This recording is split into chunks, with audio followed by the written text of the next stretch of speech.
In the world of numbers where bits come alive, some shine brighter, the ones that all survive.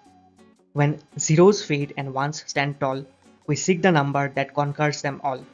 Today we will uncover this hidden art, the smallest number with every bit set from the start. Together we will explore the logic and see how pure binary billions can be found so easily. Welcome everyone. In this session we will explore an interesting problem called smallest number with all set bits. We will understand the problem statement, break it down step by step, and then solve it using a simple and elegant C++ approach.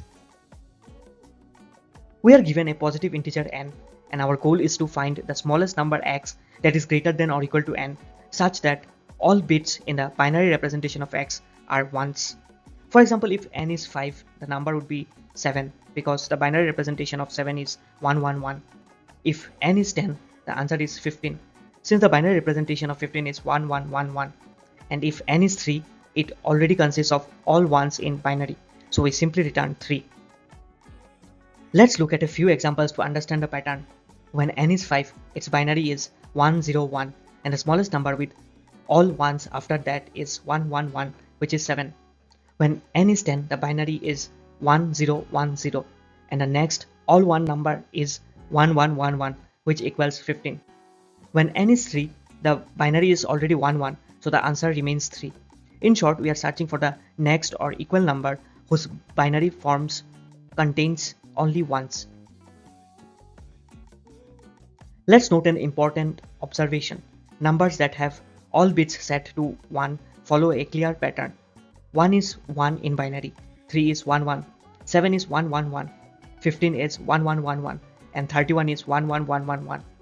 We can represent such numbers using the formula 1 left shift k minus 1, where k is the number of bits.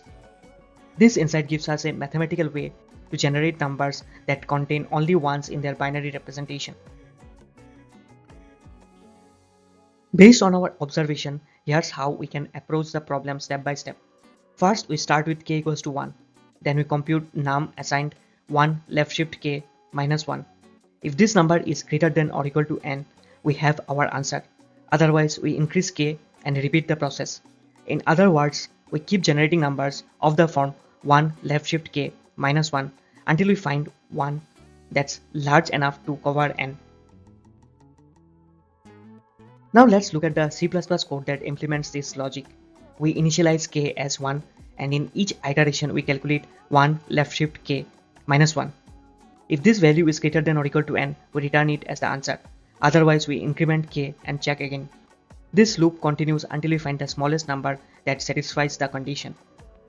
The code is simple, readable, and works efficiently even for larger values of n. Let's perform a quick try run with n equals to 10. For k equals to 1, we get 1, which is less than 10. For k equals to 2, we get 3, still less than 10. For k equals to 3, we get 7, again less than 10. But when k equals to 4, we get 15, which is greater than or equal to 10. Therefore, our answer is 15. This confirms the logic works perfectly.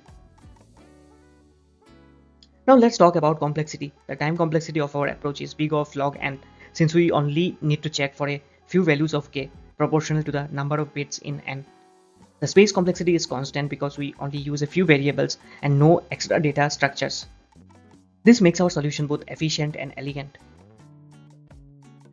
To summarize, we learned that numbers with all bits set can be represented as 1 left shift k minus 1.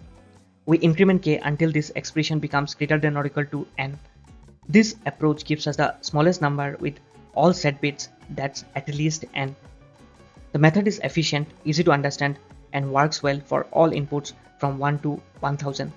And that's how we solve the problem smallest number with all set bits. Thank you for your attention.